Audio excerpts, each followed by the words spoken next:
Thunder crashes as Seo Yun Yun faces Seo Whale, landing a decisive blow that severs Seo Whale's head, only for Seo Whale to transform into his true sea dragon form and unleash the overwhelming demon ability Grand Ocean. Thousand Li Pearl. The two are engulfed in a vast sphere of water, and a crushing pressure descends as Seo Whale tries to overwhelm his opponent. However, the colorless lightning cloaking Seo Yun Hun turns golden, channeling the power of heavenly tribulation and enabling him to break through space itself, striking Seo Whale again. Despite Seo Whale's formidable defenses, every attack becomes a heavenly tribulation, each more devastating than the last, leaving marks that foreshadow disaster for Seo Whale's future ascension. Outside, Kim Yeon, connected to Seo Un Hyun through threads of consciousness, activates Yeon's play, sending its golden radiance to empower him from within the wonderfully mysterious fortress. Guided by shared understanding and history, Seo Un Hyun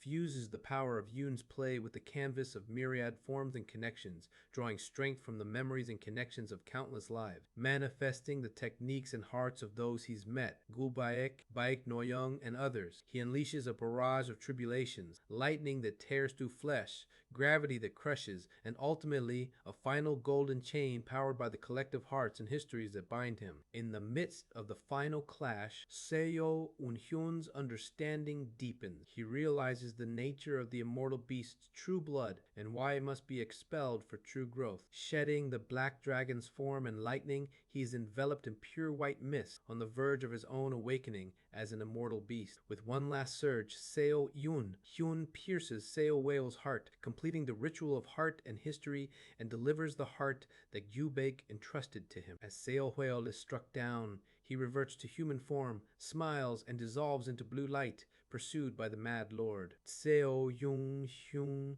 overwhelmed by the pure white mist and lingering lightning, collapses and begins to disintegrate, but not before speaking to Yu Hua. He entrusts the final consolation and enlightenment from the heaven collapsing esteemed one, speaking of the indestructible nature of the heart and its place between fate and life. The performance ends, but the heart and its journey continue, and Seo Yun Hyun vanishes into the void in his 16th return. After dying at the end of his 17th life, having failed to escape the curse of turning into lightning despite 5 centuries of struggle with Hong Fan, the protagonist finds himself abruptly beginning the 17th regression cycle. Confused, he realizes a full cycle. The 16th has vanished from his memory, leaving only a sense of loss and the mysterious name. 9 categories echoing in his mind. Though he cannot recall the events of that missing cycle, he suspects the intervention of a power far beyond his own, possibly a true immortal. As he regains his bearings, he is greeted by familiar faces at the flying immortal platform, including Seo Hueo and Ju Rion. The emotions and grudges from the 15th life linger strongly since the 16th cycle is missing from his heart. While noting the changes among his companions and their shifting alliances, he focuses on assessing the sects he has not yet explored, the Golden Divine Heavenly Thunder sect in Black Ghost Valley. When he reveals the vastness of his nascent soul-level consciousness, all the sect leaders vie for his allegiance, each extolling the virtues of their sect and fighting over his talents, especially given the lingering curse of lightning in his blood, now progressing more slowly but still present. The 2 sects argue over him, but he is less interested in their methods than in the fates entwined with each. Jeon Myung-hoon at the Thunder Sect, and Kang Min-hee at Black Ghost Valley. While Jeon Myung-hoon is tolerable, the thought of confronting Kang Min-hee, with whom his relationship is fraught and uncomfortable, pushes him toward the Golden Divine Heavenly Thunder Sect. He ultimately chooses them, not only due to personal preference, but also guilt from having annihilated the sect in a previous life, a desire to avoid devilish arts, the hope of finding a cure for his lightning curse, and the possibility of unraveling secrets about the heavenly lightning banner. Despite losing the sect rivalry, Hale Guak of Black Ghost Valley gifts him the manual for the 6 extremes. Yin, lightning spirit, sealed within a skull, inviting him to master the technique and come to them should he ever wish to change allegiances. Afterward, The protagonist stealthily plants a mysterious, bizarre goo back into Kim Yeon, takes advantage of chaos caused by Mad Lord, and travels with Jin Byuk-ho to Thunder Spirit Island, the home of the Golden Divine Heavenly Thunder sect. Upon arrival, he is warmly received by the sect's elders, who misinterpret his curse as a legendary lightning saint body and prepare him for training. As Jin Byuk-ho departs to handle sect affairs, the protagonist steels himself for harsh training, only to learn that the sect's method of cultivating lightning path methods relies on balancing yin and yang, meaning he must find a dual cultivation partner as part of his initiation. With that, he steps into another new cycle, new objectives in mind to rid himself of the lightning curse, steal and seal away the heavenly lightning banner, and perhaps one day recover the lost memories of the vanished 16th cycle. Confronted by the elders of the Golden Divine Heavenly Thunder sect, the protagonist is told he must form a dual cultivation partnership due to his legendary lightning saint body. Unlike typical training, this partnership involves the intimate yin and yang methods, a practice reserved for those with special constitutions or after completing rigorous sect rituals. Both he and Jeon Myung-hoon, who possesses the heavenly golden thunder body, are singled out for this process. Uncomfortable with being treated as an exception, the protagonist requests to begin with the basics of the sect's cultivation, preferring not to rush into forming such a partnership. The elders are divided but ultimately agree, deciding Jeon Myung-hoon needs to be educated in manners before anything else, assigning the strict Jin So-hee to discipline him. As Jeon Myung-hoon regains consciousness after forcibly having knowledge and language injected into his mind, he mistakes the situation for a fantasy novel scenario, drawing the elders' irritation and earning himself another bout of unconsciousness. While the sect prepares to stabilize and train its new recruits, a crisis erupts atop Thundercloud Peak. Jin Byuk-ho, wielding the heavenly lightning banner, confronts the traitor Yan Wei, a monstrous, two-headed figure who once mastered the Taiji quaking lightning body and had been exiled from the sect 40,000 years ago. A colossal battle ensues, shaking the entire island as the two unleash titanic forces of lightning and ancient techniques. Yan Wei, able to consume and redirect Jin Byuk-ho's attacks, puts the Thunder God avatar on the back foot. But Jin Byuk-ho, using the power of the heavenly lightning banner and drawing on the new heavenly golden thunder body within the sect, unleashes a devastating blow. Yan Wei is struck down and reduced to ashes, but not before sharing a vital secret, a warning about the Orthodox Axis Foundation, and a hint to seek further truth in the Nether Ghost realm. Even after being slain, Yan Wei's soul escapes, likely seeking a vessel for resurrection, though Jin Byuk-ho is confident it will take centuries to recover. He orders a crackdown on any possible descendants and begins consolidating the sect's power on Thunder Spirit Island, intent on restoring the sect's former glory with their new prodigies. In the aftermath, the protagonist is assigned Jin Hui, the vice sect leader and a master at the Heavenly Being Grand Perfection stage, as his teacher. Taken to the Scripture Pavilion, he is offered the sect's three greatest lightning methods: Seven Lightning, Quaking Scripture; Taiji, Quaking Lightning Body; and Extinguishing Lightning, Inner Heavenly Temple, and, without hesitation, declares his intent to master them all. Jinjui reacts with surprise but also understanding when asked about learning all the lightning methods, since the sacred lightning body allows the mastery of any lightning path without restriction. He explains that while the legendary heavenly golden thunder body is said to be lightning itself, the sacred lightning body is a more attainable, yet still rare, constitution that serves as a bridge for the sect's lightning art, making the protagonist's presence crucial to the future of the Golden Divine Heavenly Thunder sect. With this blessing, Jin Hui hands over 3 advanced lightning method texts and grants permission to pursue them in the future, but instructs to start with the accumulating lightning technique, the basic cultivation art of the sect. Receiving a green belt signifying chi building disciple rank, the protagonist learns about the sect's ranking system and focuses on the foundation technique. Thanks to their wood attribute, spiritual roots, and unique lightning curse, cultivating the accumulating lightning technique comes effortlessly, and the protagonist swiftly advances through the early stages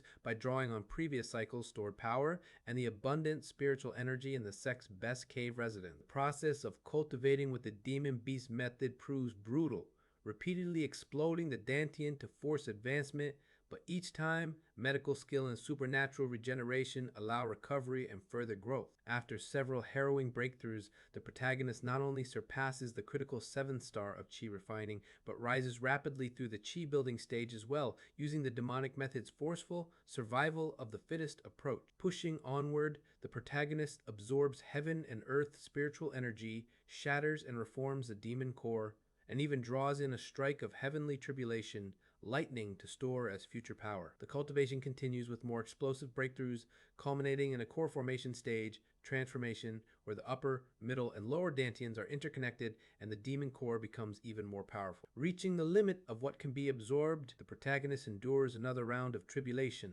Lightning, now of dual golden and blue color, while remaining hidden from detection thanks to their mastery of concealment art. With all the stored cultivation from previous lives, the protagonist compresses their consciousness and completes the birth of a nascent soul, emerging fully restored to their former strength. 3,000 colorless swords swirl in formation, and the protagonist, reaffirming their goals, looks up at the sky with determination, resolved to surpass all previous limitations and reach the heavenly being stage in this new cycle. Just one day after joining the Golden Divine Heavenly Thunder sect, as the wind rushes by high above the Sky Island, a powerful presence approaches, an avatar of Wei Ryong Sion, a grand cultivator of the human race. This avatar, acting as administrator of Thunder Spirit Island, radiates heavenly being level energy and has likely been dispatched due to someone repeatedly undergoing heavenly tribulation on the island, a phenomenon hidden from normal detection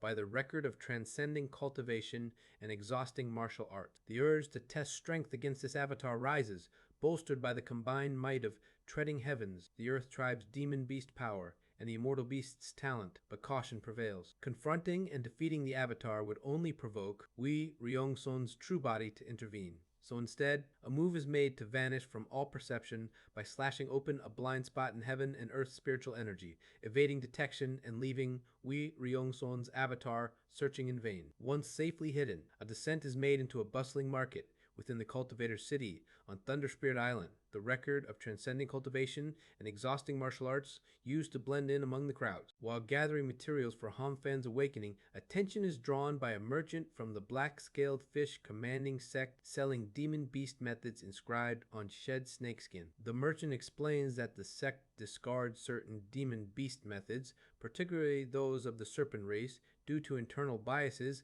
Despite the legendary connection between snakes and dragons, most cultivators show little interest, but curiosity is piqued upon learning that these serpent race methods might benefit not only snakes, but also centipedes and other dragon-related demon beasts. With Hongfan in mind, a purchase is made: a dark blue and a pure white snakeskin, each containing their respective demon beast methods. Later, secret preparation begins by scattering pieces of the nascent soul across Thunder Spirit Island spiritual mountains, aided by Yuan Yu, a technique reminiscent of Yuan Li's blood souls, but without the need for sacrifices. To further conceal advancement, the demon core is sealed with the 5 elements blood curse banner and Yuan Yu's spell, leaving only the power of the Heaven Tribe's Kai refining 6th star visible. This ensures that the rapid ascent to the nascent soul stage remains hidden, arousing no suspicion. Returning to the Golden Divine Heavenly Thunder sect, a request is made to Jin Hui for assistance with the 7 stars ritual,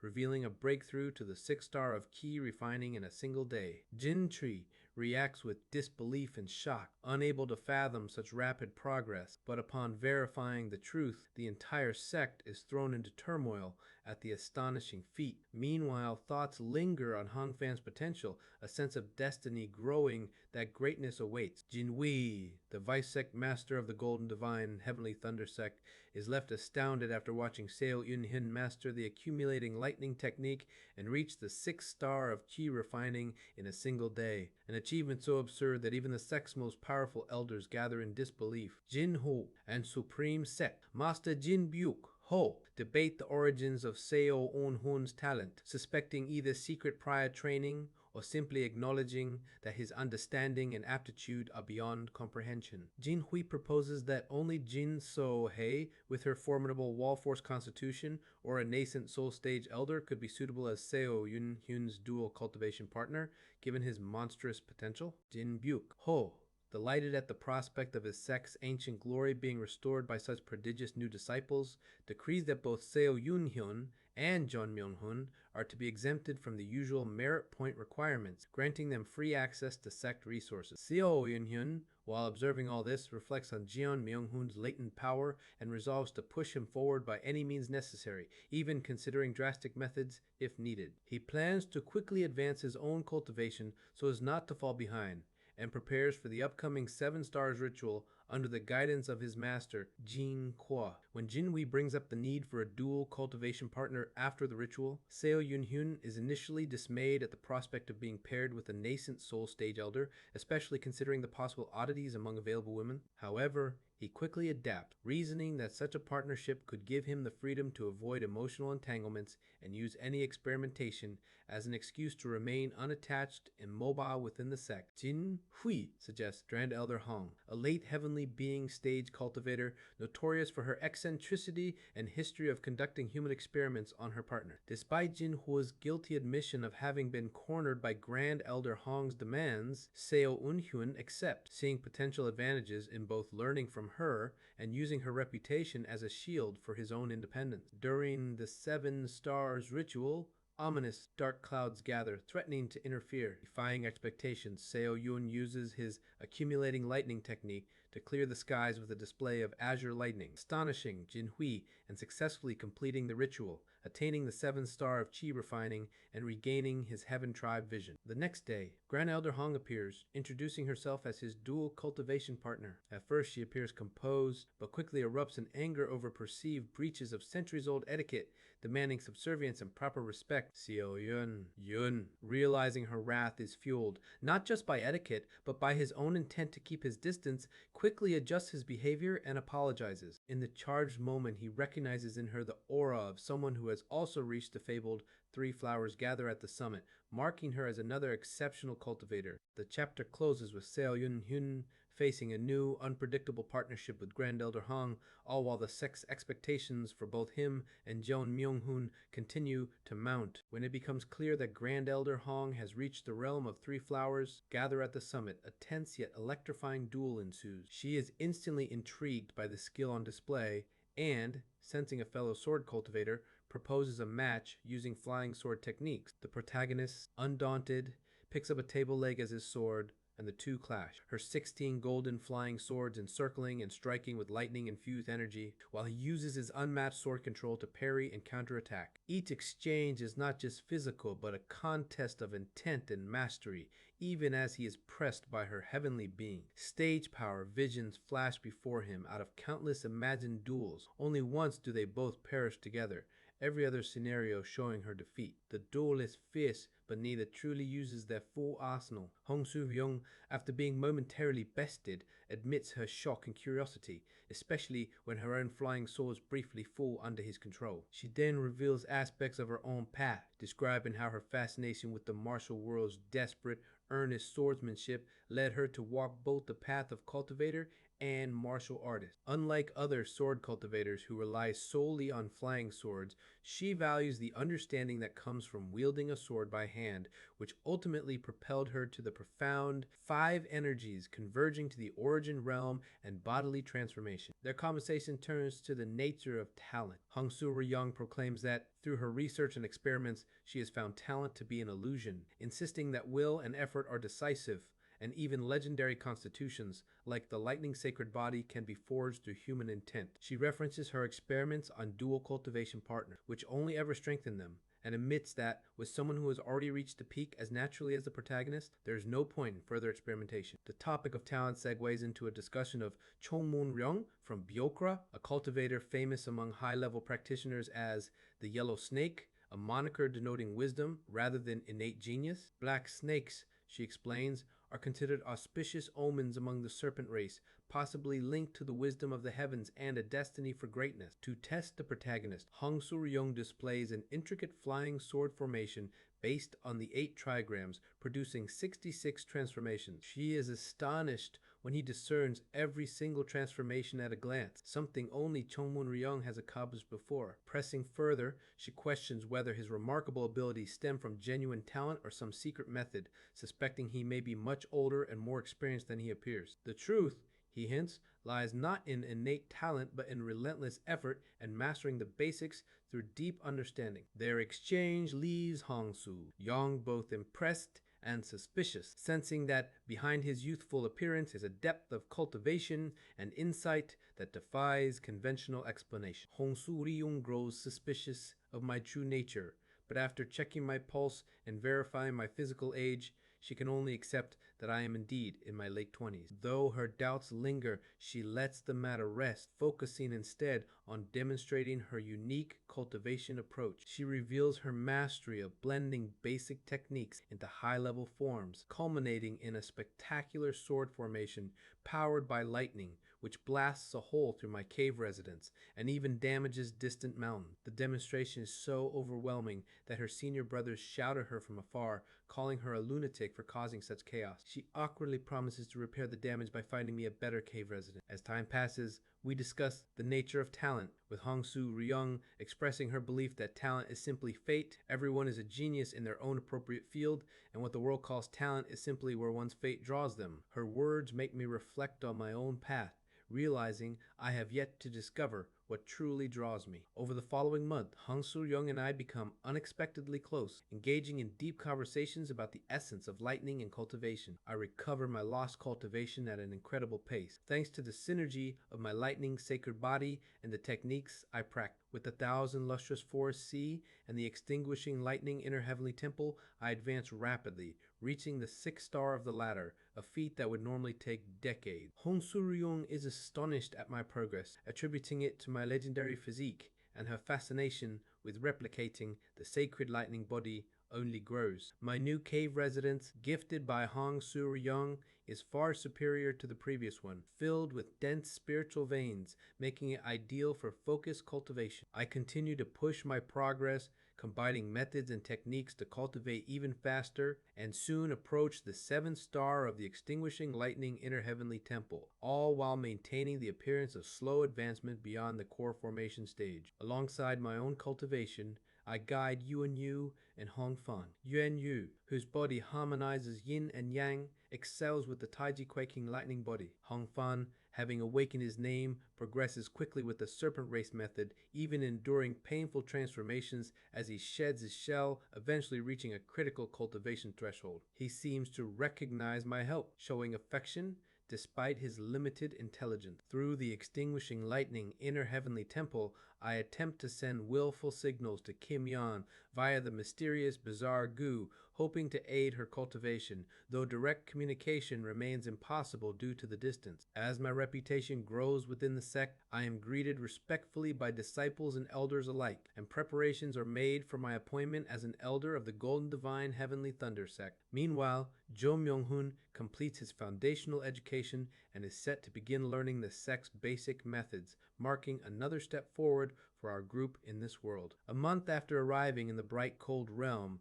Jeon Myung-hoon is fully immersed in the world of cultivators, having learned its history, culture, and etiquette under Jin Sohei's guidance. He discovers that he possesses the legendary heavenly golden thunder body, a physique that promises him effortless progress and immunity to heavenly tribulation, far surpassing even other prestigious bodies known in the sect. Confident and ambitious, Jeon Myung-hoon is certain his rise within the Golden Divine Heavenly Thunder sect will be swift and glorious, already plotting how to win favor with the sect's highest powers and get close to Jin So-hei, seeing her both as a political asset and a dual cultivation partner. As he rides a flying artifact up Thundercloud Peak to the sect's ceremony, he confidently surveys the sect's hierarchy, planning his future moves. His thoughts drift to Seo Yun-hyun, whom he always considered beneath him, and whom he used to bully at the company, feeling assured Seo Yun-hyun would remain insignificant here as well. But when the ceremony begins, Jeon Myung-hoon is shocked to see Seo Yun-hyun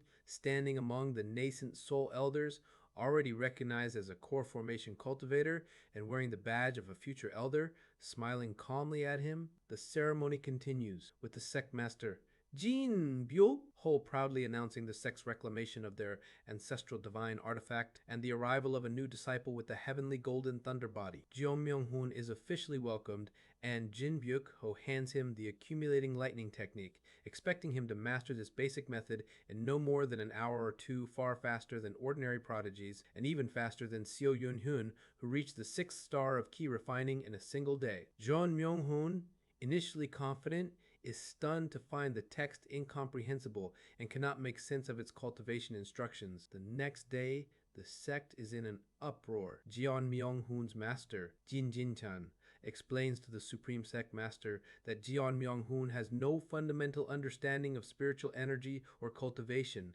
and requests 7 days to teach him the basics. Jin Byuk-ho, although disappointed, agrees. Yet, even after 3 months, Jeon Myung-hoon has only just reached the initial Qi gathering stage, celebrating this small victory with relief while his master hides his frustration. Meanwhile, in the Golden Thunder Hall, Seo Yun-hyun is being congratulated by the sect's elders for having reached the nascent soul stage in the same amount of time, his achievements outshining even the sect's greatest expectations. When Jeon Myung-hoon is finally brought before the elders to report his progress, the reality of his slow advancement shocks everyone, leaving the hall in chaos as the gap between the two men becomes glaringly apparent. As thunder rumbles through the golden, divine, heavenly thunder sect, the atmosphere is tense. Jin Byuk-ho, frustrated by Jeon Myung-hoon's sluggish progress, unleashes his fury on Jeon's master, Jin Jin-chan, blaming him for failing to raise his disciple properly. Despite possessing the extraordinary heavenly golden thunder body, Jeon Myung-hoon's willpower and lack of discipline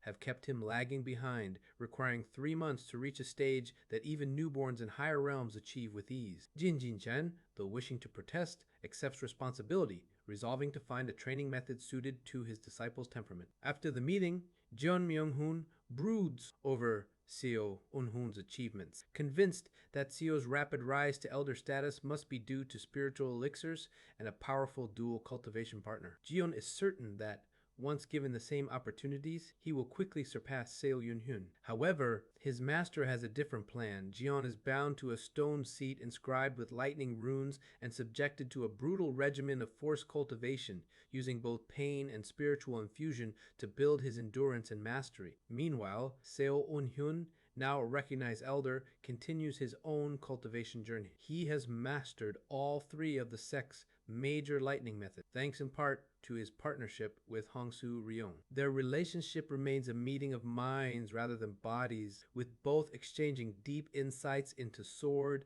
and cultivation techniques. Hongsu Ryeong reveals a hidden flaw in the sect's methods. When multiple methods are practiced together, one inevitably subjugates the others, leading to physical imbalance and potential disaster. Yet, with the power of the lightning sacred body, it's possible to harmonize these methods. Seo, recognizing the risk, resolves to master every lightning path method in the sect to maintain perfect balance and forcibly progress to the mid-stage nascent soul without wasting centuries as he did in previous lives. A year and a half pass. Through relentless, often torturous training under Jin Jin-chan, Jeon Myung-hoon finally reaches the 6th star of Qi refining, his willpower and focus forged under duress. He is promised that after the upcoming 7 stars ritual, he will finally be assigned a dual cultivation partner and granted freedom from his cave-bound existence. Elated, Jeon looks forward to surpassing Seo Yeon-hyun, convinced that dual cultivation will accelerate his progress. On the day of the ritual, as Jeon steps outside for the first time in ages, he's startled by a massive, black, serpent-like creature soaring past. Upon closer inspection, he discovers it's not a snake but a giant flying centipede, Hong Fan, the demon beast companion of one of the sect's elders. After a tense exchange, Jeon realizes the creature is no threat and finds himself admiring the power required to command such a beast, fueling his own ambitions. As evening falls, the time for Jeon Myung-hoon's 7 stars ritual arrives, marking the next chapter in his journey toward power and recognition within the sect.